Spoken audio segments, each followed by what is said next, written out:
अपनी क्षमता पहचानो। एक गांव में एक आलसी आदमी रहता था। वह कुछ काम धाम नहीं करता था, बस दिन भर निठला बैठकर सोचता रहता था कि किसी तरह कुछ खाने को मिल जाए। एक दिन वह यूं ही घूमते घूमते आम के एक बाग में पहुंच गया। वहां रसीले आमों से लदे कई पेड़ थे।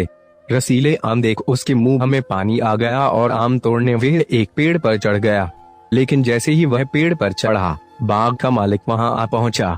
बाग के मालिक को देख खालसी आदमी डर गया और जैसे तैसे पेड़ से उतरकर वहां से भाग खड़ा हुआ।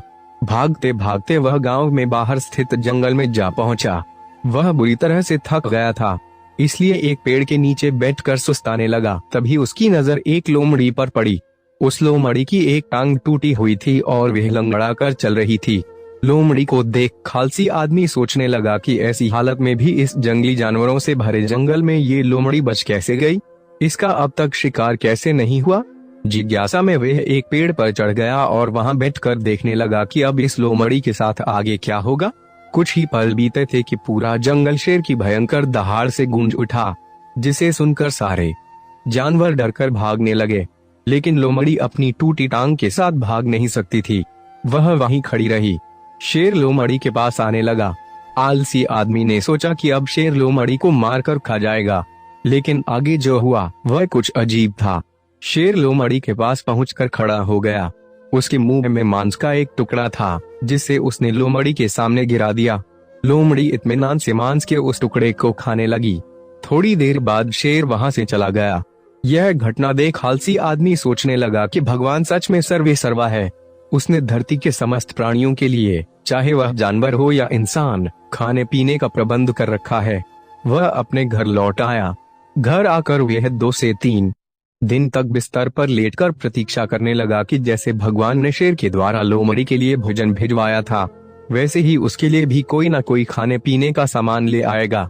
लेकिन ऐसा कुछ नहीं हुआ। भूख से उसकी हालात खराब होने लगी। आखिरकार उसे घर से बाहर निकलना ही पड़ा। घर के बाहर उसे एक पेड़ के नीचे बैठे हुए बाबा दिखाई पड़े। वह उनके पास गया और जंगल का सारा वृत्तांत सुनाते हुए वह बोला, बाबा जी, भगवान मेरे साथ ऐसा क्यों कर रहे हैं? उनके पास जानवरों के लिए भोजन का प्रबंध है, लेकिन इंसानों के लिए नहीं। बाबा जी ने उत्तर दिया, बेटा, ऐसी बात नहीं है। भगवान के पास सारे प्रबंध है, दूसरों की तरह तुम्हारे लिए भी।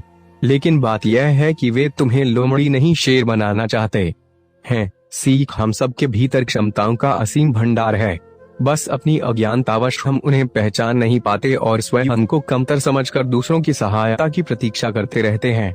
स्वयं की क्षमता पहचानिए, दूसरों की सहायता की प्रतीक्षा मत करिए।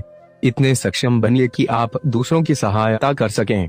अगर इस चैनल पर नए हैं तो चैनल को सब्सक्राइब कर ले। अब वीडियो को एक लाइक कर दे। को कहानी कैसा लगा कमेंट करके जरूर बताएं। जल्द ही मिलते हैं किसी नेक्स्ट टॉपिक पर।